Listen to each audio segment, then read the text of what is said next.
नमस्कार दोस्तों, स्वागत है आपका हमारे चैनल दृष्टि स्टडी पॉइंट में। दोस्तों आज हम बात करेंगे एसएससी जीडी 2023-2024 जिसका आप लोगों ने फॉर्म भर दिया है या भर रहे होंगे। उसमें पिछले कुछ वर्षों में पूछे गए बायोलॉजी के कुछ प्रश्न हैं जिनको लेकर के मैं आया हूं, जिससे कि आप लोगों को आइडिया हो जाए कि बायोलॉजी के किस तरह के क्वेश्चंस पूछे जाते हैं। बहुत सारे लोग पहली बार एग्जाम दे रहे होंगे और बहुत सारे लोग हो सकता है दोबारा या तिबारा तीसरी टाइम एग्जाम दे रहे हों, तो उनके लिए बहुत इंपॉर्टेंट। तो आइए देखते हैं पहला क्वेश्चन। दूसरा मैं ये कहना चाहूंगा कि मेरा एक टेलीग्राम चैनल है जो कि एसएससी जीडी की तैयारी के लिए ही बनाया गया है, तो आप उसको ज्वाइन कर सकते हैं। वहां पे आपको डेली क्विज और पीडीएफ नोट्स वगैरह शेयर किए जाते हैं जिससे कि आपको फायदा हो सके। तो देखते हैं पहला क्वेश्चन है, निम्नलिखित में से कौन सा जंतु उभयचर श्रेणी के अंतर्गत आता है। उभयचर का मतलब होता है एम्फीबियंस। कुछ लोग इंग्लिश में एग्जाम दे रहे होंगे, कुछ लोग हिंदी में एग्जाम देंगे, इस वजह से इसको बाइलिंगुअल सीरीज में बनाया गया है, मतलब हिंदी और इंग्लिश दोनों में,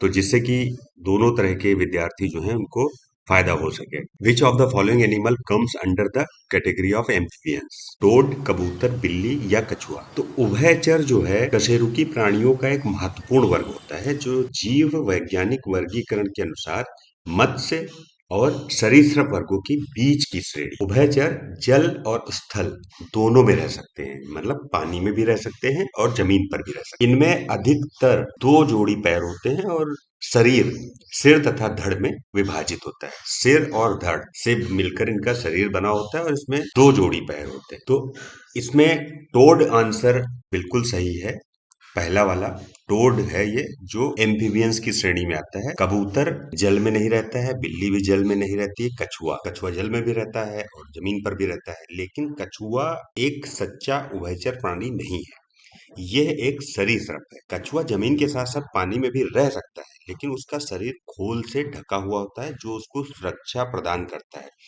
ये पृष्ठीय आवरण से और अधर प्लास्ट्रॉन से ढका हुआ होता है।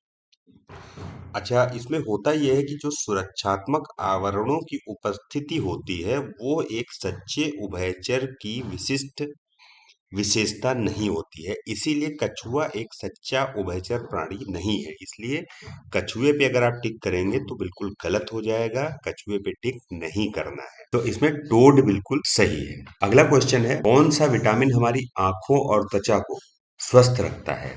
Which vitamin keeps our eyes and skin healthy. Vitamin D, vitamin A, vitamin B and vitamin E.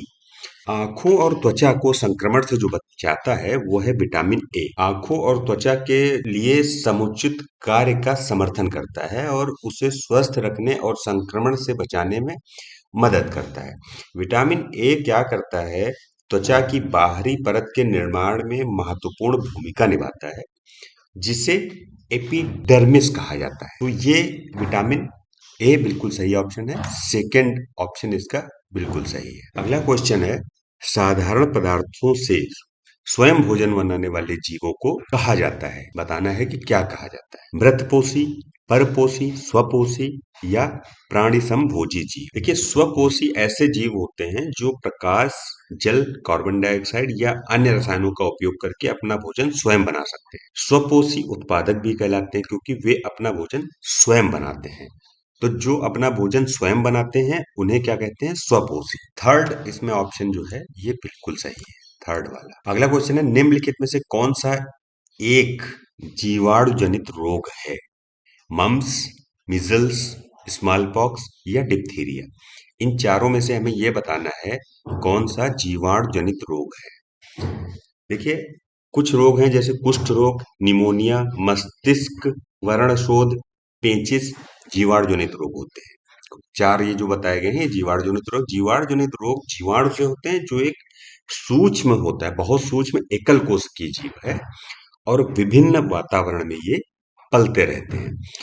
Diphtheria एक संक्रामक जीवाणु रोग है जो कॉरिने बैक्टीरियम डिप्थीरिया नामक बैक्टीरिया के कारण होता है और जो विषाक्त पदार्थों का उत्पादन करता है।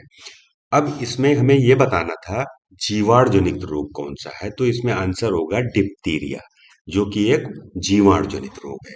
तो इसमें फोर्थ ऑप्शन आपका बिल्कुल सही है। अगला क्वेश्चन है, मृत पोषी पोषण क्या है, ये बताना है। देखिए, पोषण की वह विधि जिसमें जीव मृत और क्षयकारी पदार्थों से पोषक तत्व ग्रहण करते हैं, तो वो क्या होता है, मृत पोषी पोषण कहलाता है। ऐसे जीव जिनमें मृत पोषी पोषण होता है, मृत पोषी कहलाते हैं, और मशरूम अपना भोजन मृत पोषी पोषण के माध्यम से प्राप्त करता है। तो अब इसमें आंसर जो है फोर्थ वाला बिल्कुल सही है। मृत पोषी पोषण वो होता है जिसमें जीव अपना भोजन मृत एवं क्षयकारी पदार्थों से प्राप्त करता है।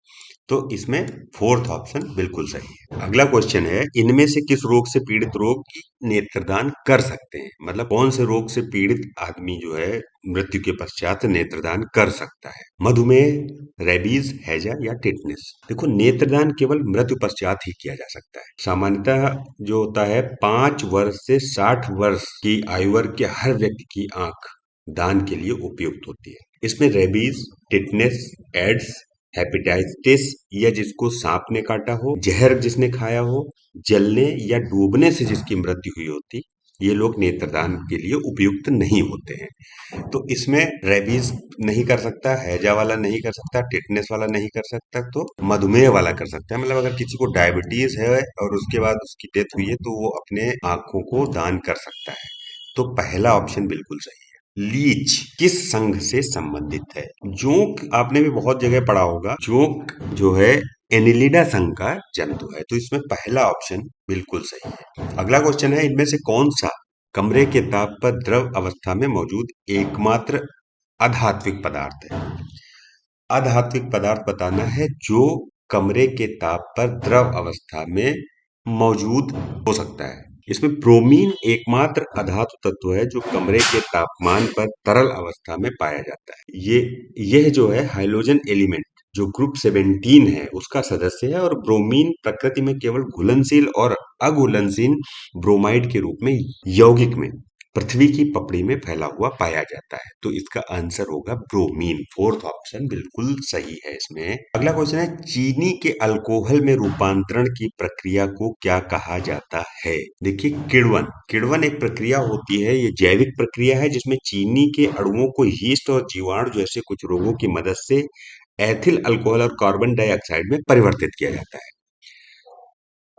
यह प्रक्रिया अल्कोहल किण्वन कहलाती है। तो इसमें सेकंड ऑप्शन सही है, फर्मेंटेशन। रोगजनक सूक्ष्म जीवों की वृद्धि को रोकने वाली दवाई को क्या कहा जाता है? देखिए, रोगजनक सूक्ष्म जीवों की वृद्धि को रोकने वाली दवाई को एंटीबायोटिक या प्रतिजैविक बोला जाता है। ये जीवाणु को मार डालता है और उसके या तो फिर मार देता है या फिर उसके विकास में रोक लगा देता है। तो इसमें ऑप्शन 4 बिल्कुल सही है, एंटीबायोटिक्स। तो दोस्तों, ये थे आज के क्वेश्चंस। कल फिर मिलेंगे 11 बजे प्रीवियस ईयर्स क्वेश्चंस के साथ, और आप हमारा टेलीग्राम चैनल सब्सक्राइब कर सकते हैं, फॉलो कर सकते हैं, और उसके साथ साथ एक एप्लीकेशन है जिसको आप डाउनलोड कर सकते हैं क्विज के लिए। Thank you very much.